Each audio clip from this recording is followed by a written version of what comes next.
मैं एम अली आप सभी का Haidari study pen YouTube channel पे खैर मकदम करता हूँ।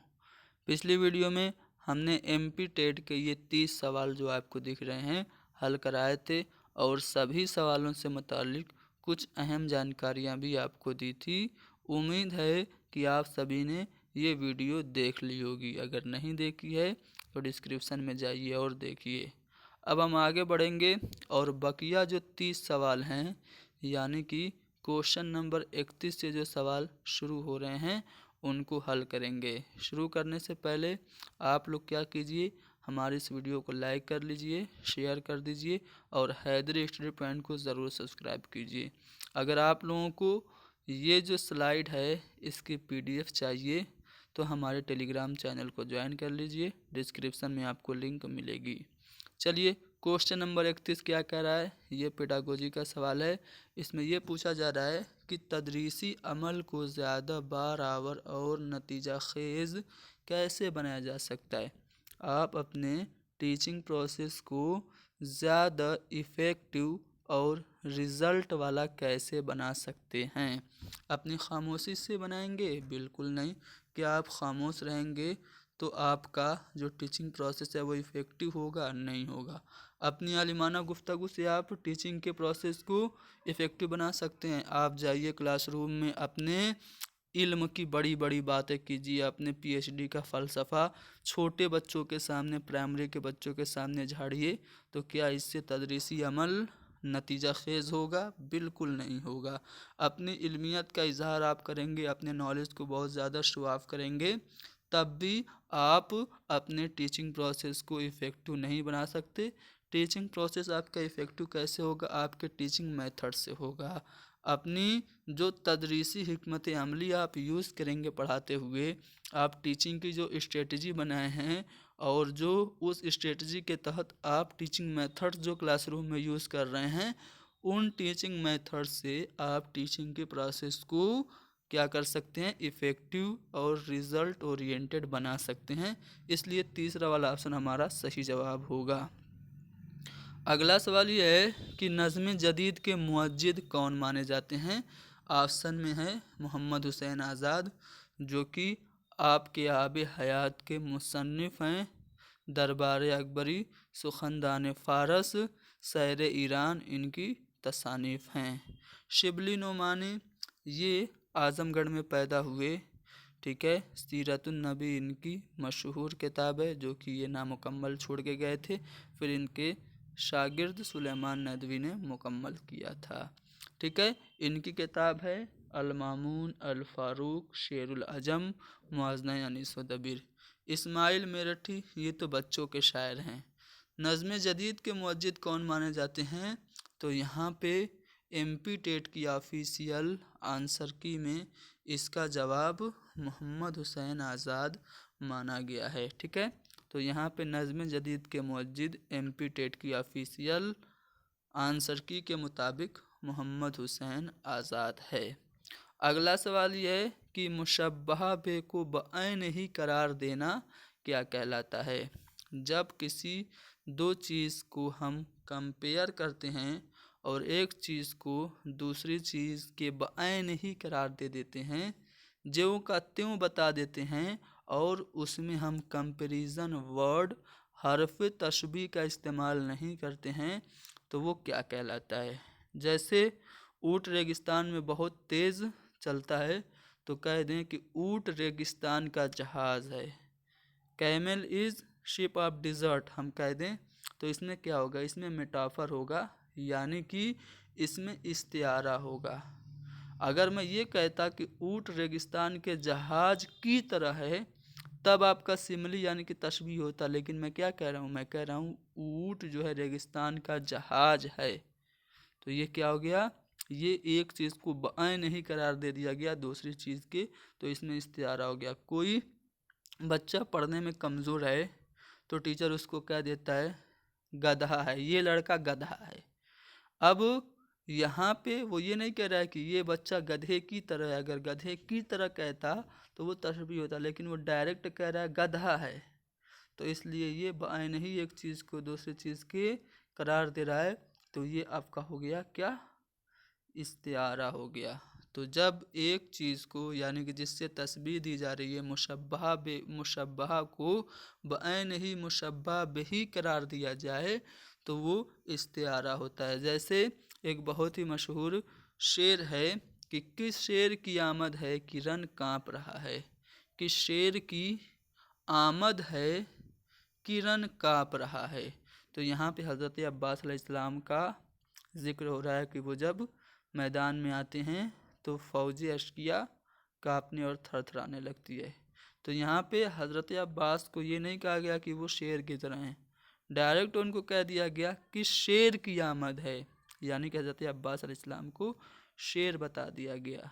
तो इसलिए इस शेर में कि शेर की आमद है, किरण काँप रहा है, रनेक तरफ चरखे कुहन काँप रहा है, इस शेर में सिनते इस्तिआरा है। और जब मुशब्बहा को बऐन ही मुशब्बह बिही करार दे दिया जाए तो वहाँ पे सिनते इस्तिआरा होता है।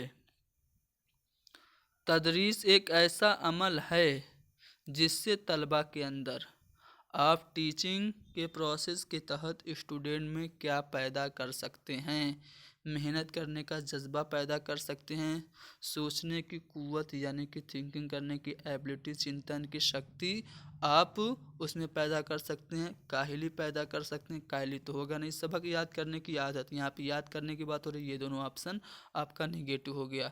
अब देखिए तदरीस एक ऐसा अमल है जिससे हम तलबा के अंदर क्या कर सकते हैं, सोचने की कुव्वत पैदा कर सकते हैं। तो यहाँ पे हमारा सेकंड ऑप्शन करेक्ट है। अगला सवाल ये कि ख्याली वाक़यात होते हैं, किस में होते हैं भाई ख्याली वाक़यात, मा फ़ौकुल फितरत अनासिर, यानी ऐसे ऐसे उनसुर जिनका अक्ल से कोई ताल्लुक़ नहीं है, ठीक है, उड़ती हुई चटाई, जेव, जिन्नात, परी वगैरह किस में होते हैं, तो दास्तान में होते हैं। इसलिए ख्याली वाक़यात जो होते हैं वो दास्तान ऐसी नस्री सिनफ है जिसमें होते हैं मा फ़ौकुल फितरत अनासर, इसलिए हमारा जवाब दास्तान होगा। अगला सवाल कि किसी मशहूर तारीख़ी वाक़या, किस्सा या मसला की जानिब इशारा जब हो किसी शेर में तो उसे हम क्या कहते हैं। जैसे एक शेर मैं आपको सुना रहा हूँ कि बेखतर कूद पड़ा आतिश नमरूद में इश्क, अक्ल है महवे तमाशाए लबे बाम अभी। इस शेर में हज़रत इब्राहीम अलैहिस्सलाम का जिक्र हो रहा है, जो बेखौफ नमरूद ने जो आग जलवाई थी उसमें वो जा रहे थे, उनको कोई डर नहीं था क्योंकि उनको पता था कि अल्लाह पाक मेरी हिफाजत करेगा। तो यहाँ पे हज़रत इब्राहीम अलैहिस्सलाम का जिक्र हो रहा है, तो इसमें क्या हो गया, सिनत तलमी हो गई। ठीक है, इसी तरह कुछ और अशार भी मैं आपको सुना दूँ कि आग है औलाद इब्राहीम है नमरूद है, क्या किसी को फिर किसी का इम्तिहान मकसूद है। इसमें भी हज़रत इब्राहीम अलैहिस्सलाम का जिक्र है, इसमें सनत तलमी हो गई। निकलना खुल्द से आदम का सुनते आए थे लेकिन बड़े बेआबरू होकर तेरे कूचे से हम निकले, इसमें हज़रत आदम अलैहिस्सलाम का जिक्र है, इसलिए इसमें सनत तलमी हो गई। ठीक है, खिज़र क्या जाने मर्ग की लज्जत, इस मज़े से वो आशना ही नहीं, इसमें हज़रत खिज़र का जिक्र है, इसलिए इसमें सनत तलमी है। इब्न मरियम हुआ करे कोई, मेरे दुख की दवा करे कोई, इसमें भी सनत तलमी है। तो याद रखिए जिसमें भी किसी नबी वगैरह का जिक्र हो, कोई बहुत पुराना किस्सा हो, ठीक है, तीशे बगैर मर न सका को हुकन असद, बरगुस्त खुमारे रसूमो क़ूद था। ये कोहकन यानी कि फरहाद के बारे में जिक्र हो रहा है कि जब उसको शीरीं की मौत की खबर मिली तो उसने क्या किया, तीसा जिससे पत्थर तोड़ा जाता है उससे अपने सिर पे मार लेता है और मर जाता है। तो यहाँ पे भी एक पुराने किस्से की ओर, फरहाद और शीरीं के किस्से की ओर जिक्र हो रहा है, तो इस शेर में भी सिनत तलमी हुआ। ठीक है, तो जहाँ कहीं पे भी कोई मशहूर किस्सा तारीख़ी वाक़या आपको दिख जाए किसी शेर में या किसी नबी वगैरह का जिक्र आ जाए, फ़ौरन आपको समझना है कि उसमें है सिनत तलमी। चलिए, दौर झेल अदीबों में किसे जदीद उर्दू नस्र का बानी कहा जाता है। जदीद उर्दू नस्र का बानी क्या नज़ीर अहमद है? नहीं, नज़ीर को नाविल निगार, पहला नाविल निगार माना जाता है। क्या शिबली हैं? नहीं। सर सैयद अहमद ख़ान को जदीद उर्दू नस्र का बानी करार दिया जाता है। पौधे के खालिक कौन है। मैं आपसे पूछूं कि पौधे किस सिन्फ की आपकी तख्लीक है, या पौधे कौन सी सिन्फ है, तो आपको ये बताना होगा कि ये रिपोर्ताज है। ठीक है, पौधे जो है ये रिपोर्ताज है। ठीक है, और ये तख्लीक किसने किया था पौधे को, तो कृष्णचंद्र की ये तसनीफ़ है। ठीक है, पौधे कृष्णचंद्र की तसनीफ़ है। वो हरूफ जो दो इसमों को मिलाने के लिए इस्तेमाल हो उसे हम क्या कहते हैं, दो इसमों को जो हरूफ मिलाएं उनको हम हरूफ जार कहते हैं। और जो हरूफ दो हरफों को मिलाएं, यानी कि वो हरूफ जो दो वर्ड को दो वर्ड के हरफों को मिला दें वो हरफ अत्फ होते हैं। ठीक है, लेकिन जो दो इसमों को मिलाएं वो हरूफ जार होंगे। ठीक है, हरफ अत्फ पिछले वीडियो में आया था, मैं आपको अगर आप चाहें तो मैं दिखा सकता हूँ हरफ अत्फ। ठीक है, ताकि आपका ये क्लियर हो जाए हरफ अत्फ क्या होता है। चलिए, वो हरूफ, ये तो आपका नहीं होगा, ये दूसरा सवाल है। इंतज़ार करेंगे थोड़ा सा, मैं आपको दिखाई दूं कौन सा सवाल था, कैसे था।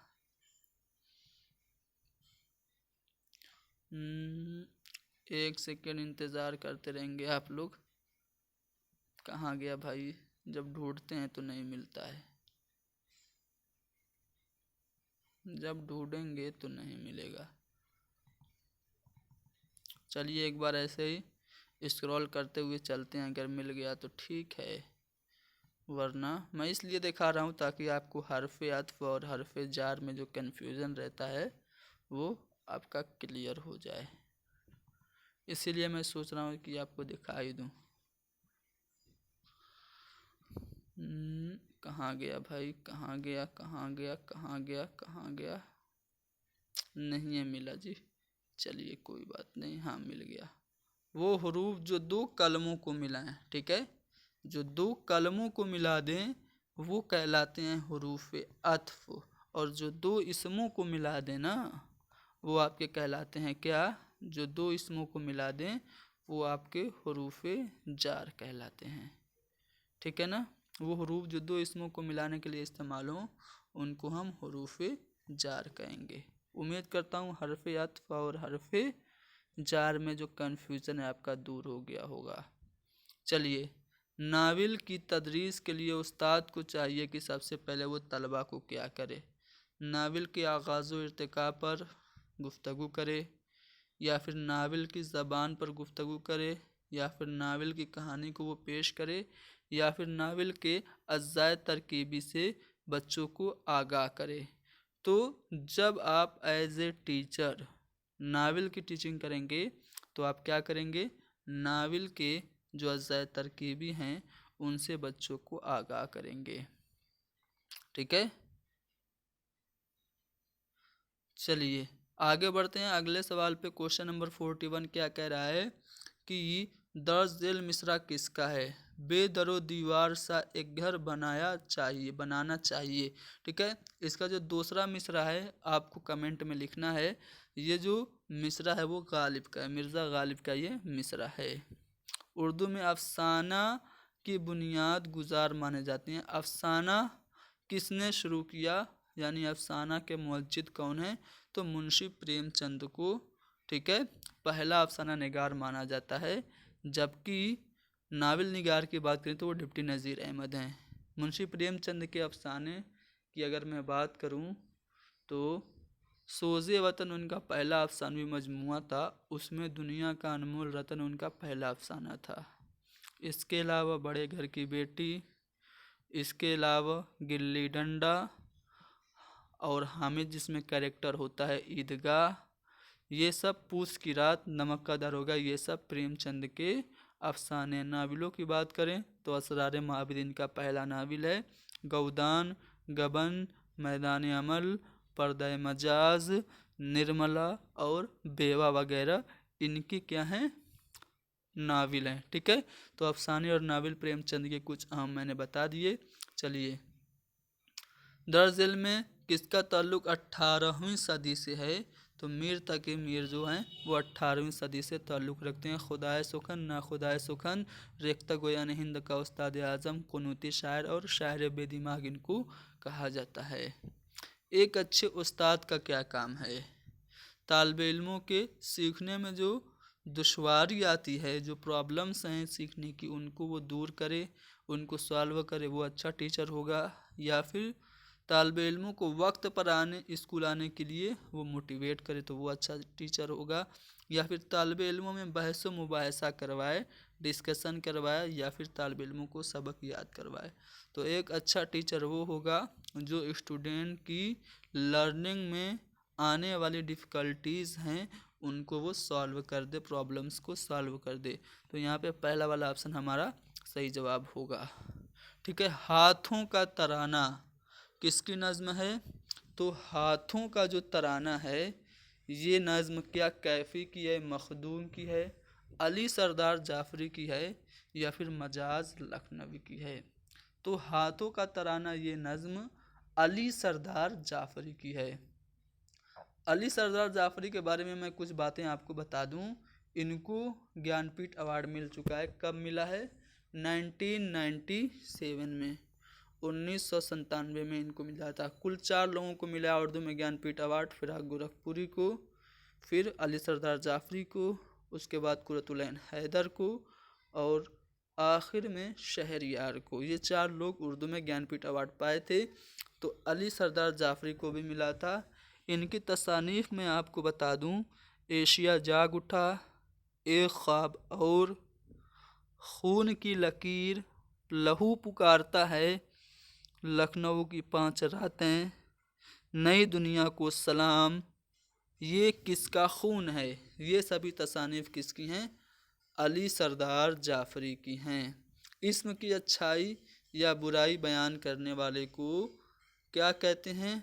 तो नाउन या प्रोनाउन की जो क्वालिटी बताता है वो आपका एडजेक्टिव होता है, यानी कि जिसे हिंदी में विशेषण और उर्दू में सिफत कहते हैं। तो हमारा दूसरा वाला ऑप्शन सही है। समाज को मुतहर्रिक करने का सबसे मुअस्सिर आला क्या है? यानी समाज में जागरूकता लाने का या फिर समाज को झिझोड़ देने का, उसमें अच्छी चीज़ों को बढ़ावा देने का जो सबसे अच्छा ज़रिया है वो क्या है? तो सबको पता है, तालीम से ही हम समाज को जागरूक बना सकते हैं। चंद हम असर ये क्या है? तो चंद हम असर बाबाए उर्दू मौलवी अब्दुल हक का ये खाकों का मजमुआ है। चंद हम असर ये खाकों का मजमुआ है। किसका? मौलवी अब्दुल हक का। मौलवी अब्दुल हक को बाबाए उर्दू कहा जाता है। गज़ल के पहले शेर को क्या कहते हैं? तो गज़ल का जो पहला शेर है उसको मतला कहते हैं। गज़ल का पहला शेर जो हम काफिया और हम रदीफ हो वो होता है मतला, और गज़ल का दूसरा शेर भी अगर हम काफिया और हम रदीफ हो तो उसे हम हुस्न मतला कहते हैं। गज़ल का सबसे अच्छा जो शेर होता है उसको हम बैतुल गज़ल या फिर शाह बैत कहते हैं, और गज़ल के आखिरी शेर को जिसमें शायर अपना तखल्लुस इस्तेमाल करता है उसे मक्ता कहा जाता है। ठीक है ना? वह लफ्ज़ जो इस्म के बजाय इस्तेमाल हो, जो नाउन की जगह पे इस्तेमाल हो, उसको क्या कहेंगे? प्रोनाउन। प्रोनाउन को उर्दू में ज़मीर और हिंदी में क्या कहा जाता है? हिंदी में सर्वनाम कहा जाता है। उर्दू नावल के बुनियाद गुजार देखिए, इससे पहले आपको उर्दू अफसाने का बुनियाद गुजार पूछा था तो प्रेमचंद आपका जवाब था। उर्दू नावल के बुनियाद गुजार डिप्टी नज़ीर अहमद। मीरातुल उरूज जो इनका नावल है ये उर्दू का पहला नावल इसको माना जाता है। डिप्टी नज़ीर अहमद के पहले नावल मीरातुल उरूज को उर्दू का पहला नावल माना जाता है। इसके अलावा तौबतुन नसू, इब्नुल वक्त, अयामा वगैरह भी डिप्टी नज़ीर अहमद के ही नावल हैं। उर्दू की वो नसरी सिन्फ जिसमें सफ़र की रुदात और दिलचस्प अंदाज में बयान किया जाए, किसी सफ़र के बारे में दिलचस्प अंदाज में उसकी कहानी बयान करे तो उसको क्या कहेंगे? जैसा कि नाम से ही पता चल रहा है, सफ़रनामा कहेंगे। चौथा वाला ऑप्शन सही है। उर्दू की वो नसरी सिन्फ जिसमें इंसान का परी से इश्क दिखाया जाए, परी से इश्क, माँ फ़ौकुल फितरत अनासिर, ख़याली बात, तो वो होगा दास्तान। ठीक है, दास्तान। अगला सवाल ये कि दर्ज झेल में किसका ताल्लुक गैर अफसानवी नसरी सिन्फ से नहीं है? सफ़रनामा, दास्तान, मकतूब या फिर खाका। ये जो नॉन फिक्सन कौन नहीं है, यानी कि कौन फिक्शन है, तो दास्तान। सिंपल सी बात है, फिक्सन है। ठीक है, यहाँ पूछा गया गैर अफसानवी नसरी सिन्फ से कौन ताल्लुक नहीं रखता है, तो दास्तान नहीं रखता है। उर्दू की वो नसरी सिन्फ जिसमें किसी शख्स की पैदाइश से लेकर मौत का जिक्र किया जाए तो उसको हम क्या कहेंगे? सवाने कहेंगे। जैसे हाली ने सवाने की शुरुआत की और 3 लोगों की सवाने हयात लिखी। सर सैयद की लिखी हयात जावेद, और सादी की लिखी हयात सादी, और गालिब की लिखी यादगार गालिब। ठीक है, तो सवाने वही होता है जिसमें किसी की पैदाइश से लेकर मौत तक का जिक्र किया जाए। नज़्म की वो किस्म जिसमें काफ़िये की पाबंदी नहीं, उसे क्या कहते हैं? उसको नज़्म मुअर्रा कहते हैं, जिसमें काफ़िये की कोई भी पाबंदी ना हो। अमूमी तदरीस के मुताल्लिकात हैं, यानी टीचिंग से रिलेटेड कौन सी 3 या 4 चीज़ें होती हैं? तो मुतालिम होता है, तालीमगाह होता है। ठीक है, लेकिन आपका तालीमी मवाद भी होता है। ठीक है, तो इसलिए ये तीनों चीज़ें आपकी किस ऑप्शन में दिखेंगी? चौथे वाले ऑप्शन में। मुतालिम यानी कि स्टूडेंट, उसके बाद मुअल्लिम यानी कि टीचर, उसके बाद टॉपिक, और तालीमगाह यानी जहाँ पढ़ रहे हैं वो भी होना चाहिए टीचिंग के लिए। तो चौथा वाला ऑप्शन हमारा जवाब सही हो जाएगा। किस मकतूब निगार ने मुरासले को मुकालमा बना दिया? तो मुरासले को मुकालमा बनाया गालिब ने। गालिब के खतूत के मजमूए आपसे पूछा जाए तो उर्दूए मुअल्ला है, और इसके अलावा ऊदे हिंदी है। ठीक है, अगर आपसे पूछा जाए अबुल कलाम आज़ाद के खतूत का मजमुआ, तो ये गुबारे खातिर है, जिसको इन्होंने किला अहमद नगर जेल में लिखा था। हबीबुर रहमान शेरवानी के नाम गुबारे खातिर के खतूत लिखे गए थे। ठीक है ना। First education minister of India कौन थे? अबुल कलाम आज़ाद। इनकी एक किताब अक्सर पूछी जाती है, इंडिया विंस फ्रीडम, अंग्रेज़ी में ये किताब इन्होंने लिखी थी। ठीक है ना। चलिए, तदरीस के लुग़वी माने क्या हैं? तो पढ़ाना या दर्स देना, ये तदरीस का मानी है। अगला सवाल है कि नमक का दारोगा, ये कहानी किसने लिखी? नमक का दारोगा, पूस की रात, बड़े घर की बेटी, ईदगाह, दुनिया का अनमोल रतन, गिल्ली डंडा, ये सभी कहानियाँ मुंशी प्रेमचंद की हैं, जिनका असली नाम धनपत राय था। तो यहाँ पे हमने 30 सवाल जो कि 2018 MP टेट में पूछे गए थे हल किए। पिछली वीडियो में भी हमने 30 सवाल हल किए थे। दोनों वीडियोस आप लोग शेयर कीजिए और हैदरी स्टडी पॉइंट को ज़रूर सब्सक्राइब कीजिए। Thank you very much.